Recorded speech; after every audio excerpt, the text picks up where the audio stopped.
lineup decisions after warm-ups. Jimmy Howard starting. Is everyone available? Everyone's available.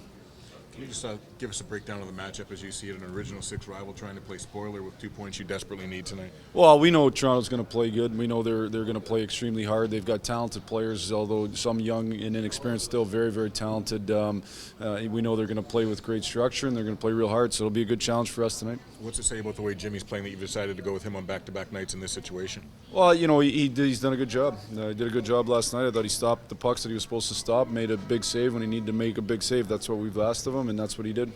Jeff, you've talked about Brad Richards moving him to that line because of his experience and such, but you've kept Dylan Larkin in top 6 positions. Does that speak to his maturity and skill set? Well, one thing with Dylan compared to, I'm assuming you compare a little bit to AA and Mantha, is that Dylan's been here all season. So, he's developed some of those things through the course of the year that I think it takes to be successful and develop that experience, I guess, at this level to a greater degree than the other two. But he's also, I think he's got it done through the course of the year and earned that credit.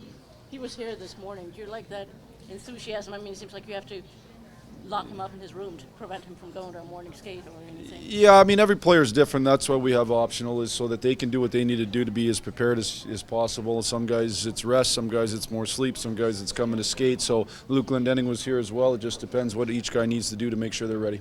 Hey Jeff, what is your theory on the morning skates? The second half of the season, it didn't seem like you've had as many.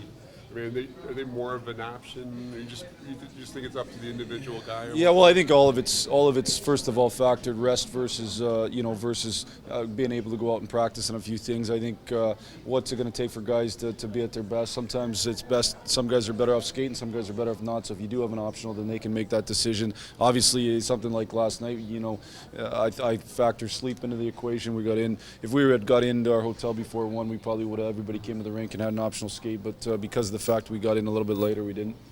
How do you deal with scoreboard watching at this time of year? Are you glued to the games this afternoon, or how do you handle it? I mean, I think everybody's aware. We live in an age where you're aware of what's going on, but our biggest thing is we got to win our own hockey games for things to matter. If we don't win, we won't get in. So we've got to win hockey games. We know we've got to win hockey games, and certainly tonight's one we, just like last night and just like the one after that, we got to win hockey games. What's that playoff streak mean to you, and what has it meant to this organization? Well, I've talked about this a lot here. First of all, the playoff streak to me is an incredible job done by the management and the coaches and staff.